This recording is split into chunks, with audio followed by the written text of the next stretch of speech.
Fala pessoal, estamos aqui para mais um vídeo. Meu nome é Arthur, eu sou analista de valores imobiliários. Hoje a gente vai falar sobre o resultado da Thor, né? O que será que essa empresa faz com esse nome de Thor? Uma empresa que faz veículos recreativos, né? Aqui não tá uma boa foto, mas é tipo os trailers e RVs que eles chamam, né? Recreational Vehicle.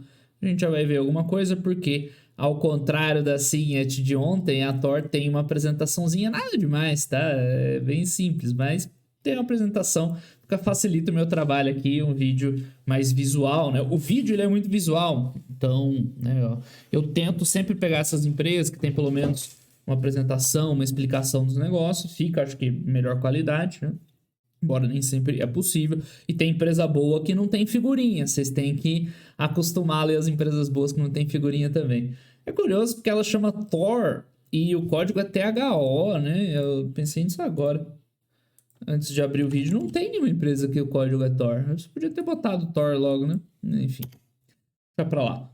Thor, interessante também. É outra empresa que se beneficiou das mudanças que a pandemia trouxe, então o pessoal curtindo mais viajar. Até assim, do lado triste, né? Os preços altos de moradia nos Estados Unidos, dá muita gente largando casa lá para viver nesses espaços móveis aí, né?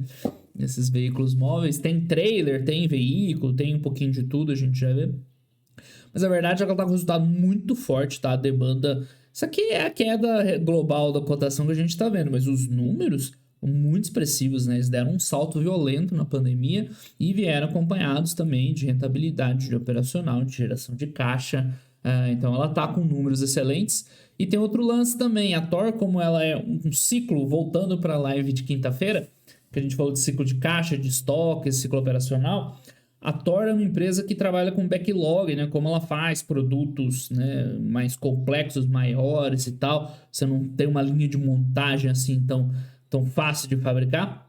Eles têm um backlog e o backlog deles está bem grande, o que garante que pelo menos os próximos resultados da Thor vão ser bons também, porque ela não está conseguindo vender tudo que a demanda pede, né? Claro, isso aí pode arrefecer um dia e aí, né, voltar ao normal, mas por enquanto os próximos resultados delas vão continuar muito bons, tá com backlog imenso. Enfim, vamos logo para a apresentação aqui, que a gente ganha mais, tá? Então, é aqui que ela faz esse tipo de veículo. Claro, tem vários tipos. Esse é um towable, que eles chamam, é o rebocado, o towable, que é tipo trailer, né? Então, não é um veículo propriamente dito, desculpa, ele não tem propulsão própria, né? Eu acho que é classificado como veículo, sei lá. Ou seja, você precisa engatar aqui em uma caminhonete, um caminhãozinho para puxar. E tem também os RVs, que aí ele tem a propulsão própria. Não sei se isso aqui tem cara de ser trailer. Isso, tipo esse aqui, ó, né? Esse é um recreation vehicle, é um ônibusinho, um caminhãozinho, até uma picapezinha, né, transformada para ser lá uma residência móvel. Então tem os dois tipos de veículo, tá? E é isso que ela faz. Não tem muito mais o que explicar. Ela é fabricante, tá? Ela não é varejista. Então, o que tem de bom aqui? Esse slide nesse formato 3:4 que é antigo, né? Mas enfim. Eles estão no terceiro trimestre de 2022, mas como eu falei aqui, eu vou padronizar primeiro, segundo tri do ano no nosso calendário, senão vira uma loucura. Mas o que acontece? A gente está vendo o seguinte, tá? Que as vendas seguem altíssimas, mesmo em cima de uma base forte. Porque o ano passado inteiro foi de base forte. Ou seja, né? Aquilo que eu falei, o momentum dela é muito bom, tá crescendo, vendendo muito. Tem um leve, assim, sinal de que talvez, né, dê uma diminuída, porque a gente vê recuperando um pouquinho, né, o estoque, o número de unidades em estoque, ou seja, né, antes não tinha para vender, eles estavam com backlog imenso, a gente vê que o backlog continua grande, mas levemente menor que no ano anterior, ou seja, né, parece que não continua acelerando, mas continua crescendo muito. Então tem que comparar lá com a física. A aceleração parece que estagnou, mas a velocidade continua lá em cima, né? Então o backlog continua alto. Isso aqui garante, né, muito resultado para a empresa daqui em diante. Só que, né, parece que não vai continuar essa loucura de crescimento. Esses são os sinais, não é nada preocupante, tá? Então, ó, é 13 bi de backlog, gente. Isso aí é um ano de receita. Vai, pouco menos de um ano de receita, de vendas nesse patamar. Mas é mais de 6 meses, né, desse patamar de renda. Então, enfim, margem é uma margem apertada, mas isso aí tem que aceitar, faz parte do business deles, né? Não vai ter margem alta. E você vê que assim, né? Aqui tinha uma comparação, uma margem bem ruim, tá? A Thor também mudou um pouco, né? Ela teve uma reestruturação aqui. Desculpa, aqui não foi, é só o IFRS 16, ó a aula lá do IFRS. Mas enfim, ela deu um salto a outra empresa, né? Então comparar com lá atrás dela é meio ruim. O earnings per share você não precisa nem falar, né? Só nas alturas, quase 100% de crescimento. Ela é uma empresa que não tem recomprado, tem pago um dividendinho, mas por que ela não retorna mais para o acionista? Como ela está numa expansão imensa, tá ficando grana presa no capital de giro, até que agora aqui deu uma melhorada. Mas ela precisa investir em estoque e tal para dar conta de produzir. Lembra da aula de quinta-feira agora sobre ciclo operacional, ciclo de caixa. Então, empresas que têm uma necessidade de matéria-prima e tal maior, né? Um ciclo que é um pouco mais longo, né? Demora um pouco para fabricar. Quando estão expandindo muito rápido, não adianta, fica uma grana presa no capital de giro, não tem o que fazer, tá? Então é por isso que provavelmente ela não tem retornado tanto para acionista, além de que ela tem uma dívidazinha. Isso aqui não é só leasing, tá? A gente já olha lá a gente olha, não, eu separei o TQ aqui pra gente ver. Então, enfim, mas ela tem condições de retornar para acionista assim que, né, sei lá, dá uma estabilizada aí essa expansão dos estoques, assim que ela der uma desalavancada, provavelmente, né, tem condição de retornar bastante para acionista. Temos um mix aqui das receitas, mais da metade vem de towables, ou seja, esse tipo aqui, o trailer, né, que você puxa. 22% são os veículos, né, de propulsão própria. E eles põem uma divisão Europa, né? Não que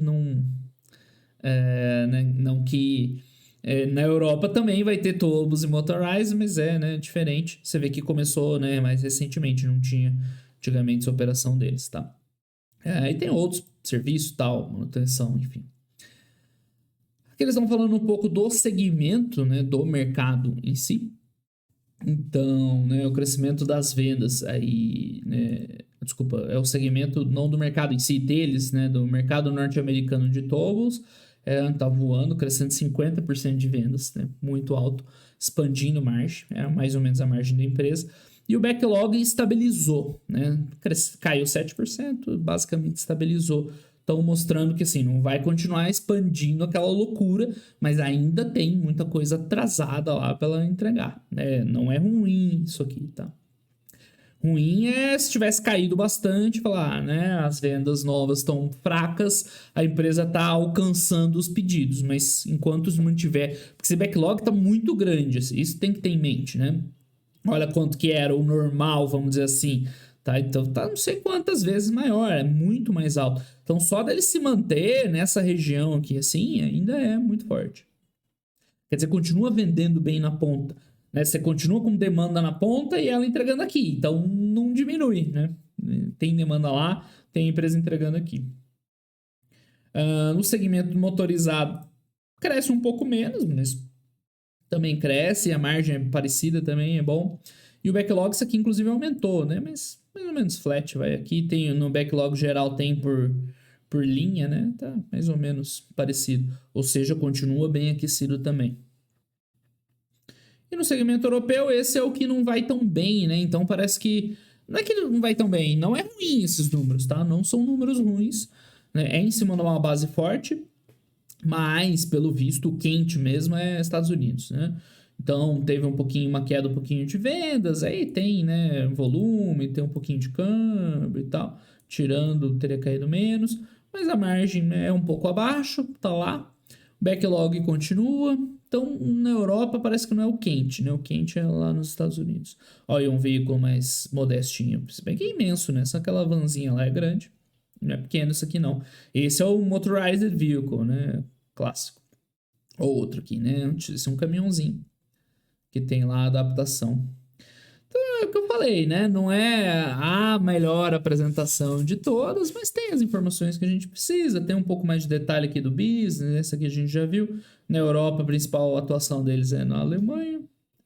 Eles vendem alguma coisa também. Não, desculpa, isso aqui é o shipment, né, do atacado.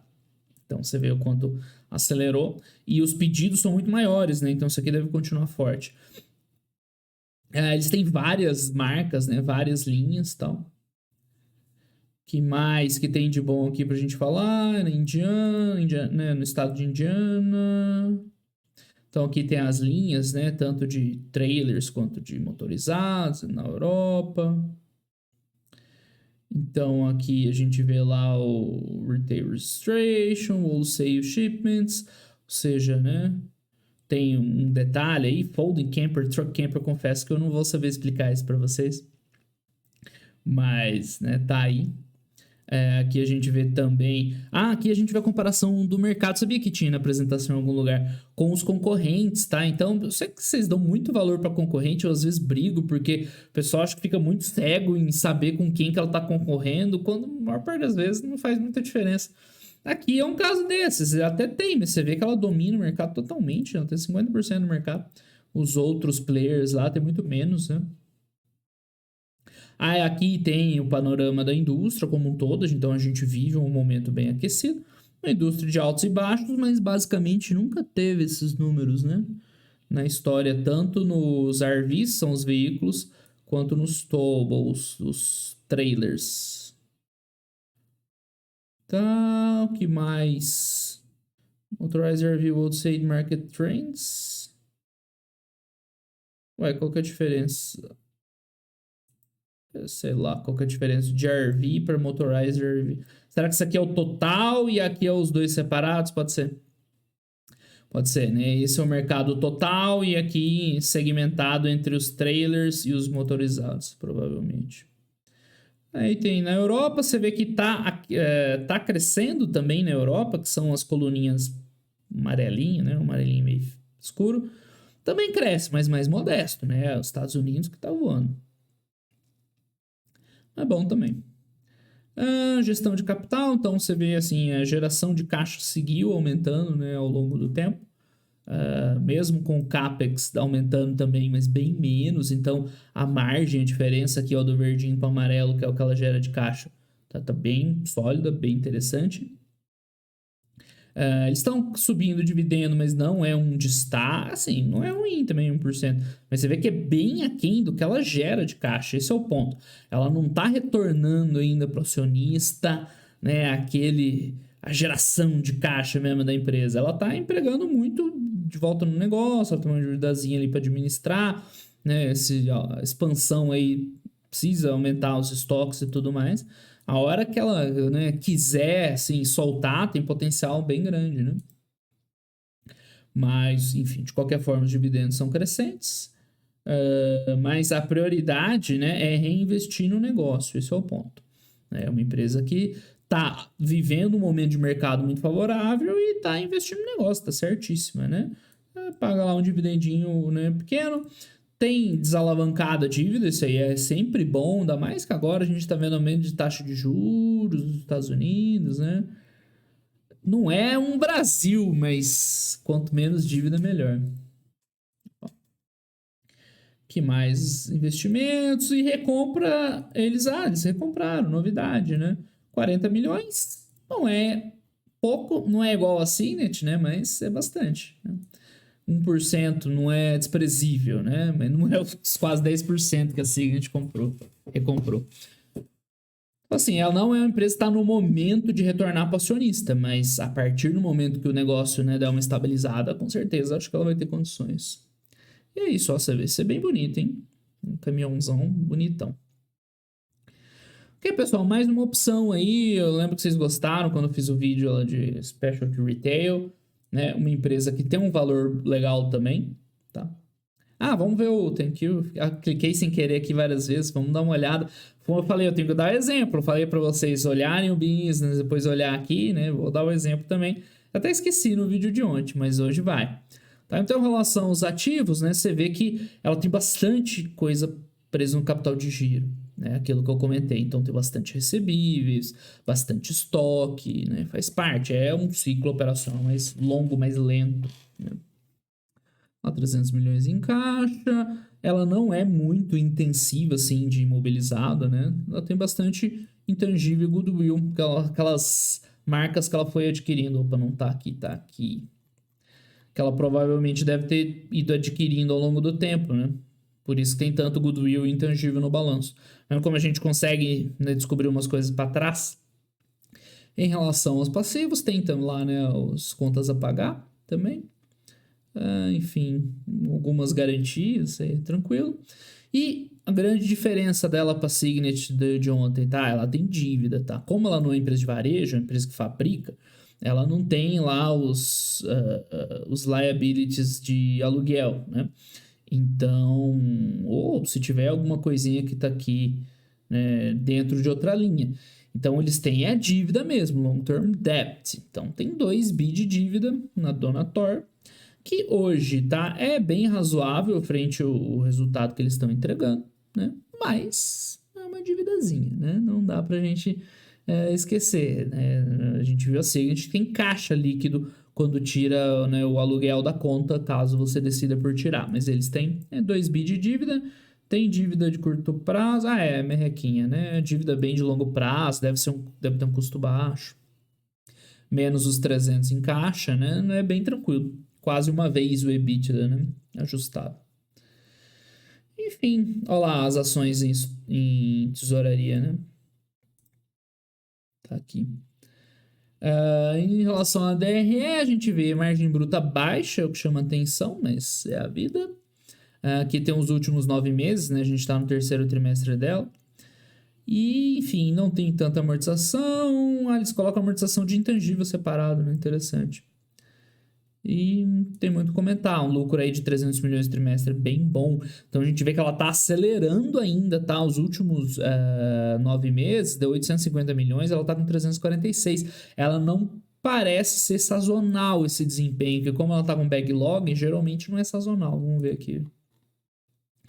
Tirar a dúvida, né? Você vai vendo crescentes, né, os resultados.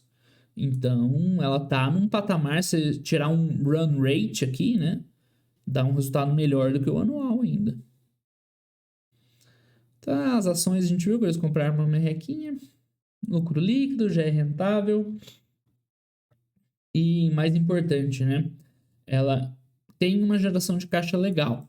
Qual que é o trick aqui, né? Você tem que ver, ó, que ela tá ficando bastante capital preso no capital de giro. Foi o que eu comentei lá no início do vídeo.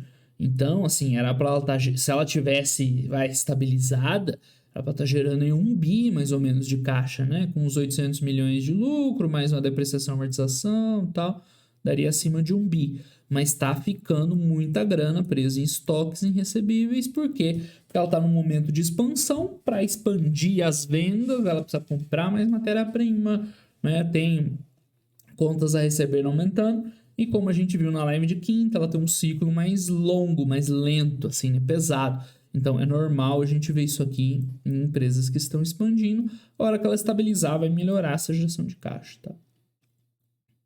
Entrou uma aquisição aqui de algum negócio, que é legal. Tá, nos últimos 9 meses, né? Por isso que a gente não viu no resultado. Deve ter sido de trimestres anteriores. Então dá a impressão que ela não está conseguindo sustentar, né, o CAPEX e a aquisição.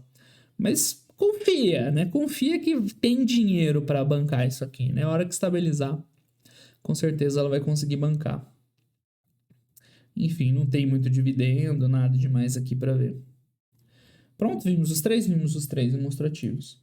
Então aí, pessoal, a Thor, um exemplo de boa empresa também tem um valor decente, tá? Ela tem dívida, então para calcular o EV aqui, teria que somar a dívida, daria aí mais para 6 bi de doletas, mas com um bom potencial de operacional, né? Uma geração de caixa aí, potencial aí de 1 bi, talvez, né? Com um EBITDA até maior, tem uma depreciaçãozinha, né? O EBIT dela é maior até. Então, talvez a geração de caixa que eu falei que é acima de 1 bi, né? Mas provavelmente nessa faixa aqui. Não é nada ruim, nada mal. Ela tem esse backlog, que é uma certa tranquilidade, porque você sabe que nos próximos trimestres vai vir resultado, ela vai receitar e tal, né? Mas, por outro lado também, eu comentei na live que eu falei de Special de Retail, eu acho difícil de prever o quanto essa demanda acelerada... Porque assim, você tem que ver, ela tá ganhando dinheiro porque tá vendendo o RV como nunca vendeu na vida, né? Eu acho meio difícil, já pensando no longo prazo, imaginar se isso é um negócio que vai ficar para sempre ou se vai dar uma acomodada. Mas você vai acompanhando ali, né, a evolução do backlog. Enquanto não despencar aquele backlog, tá bom, tá? Não precisa nem, assim, cair um pouquinho ainda tá bom. Acho que era isso, pessoal. A gente vai falar sobre a Thor, mais uma opção interessante aí de empresa para se investir. Então, um grande abraço aí para todo mundo. Essa aqui, olha só que a gente nem falou de pressão de preços. Ela não sofre disso, né? De inflação, de estímulo, não. Aqui tá vendendo mais do que ela consegue entregar, na verdade. Então é isso aí, pessoal. Essa foi a Thor. Um grande abraço para todo mundo e até os próximos vídeos. Valeu!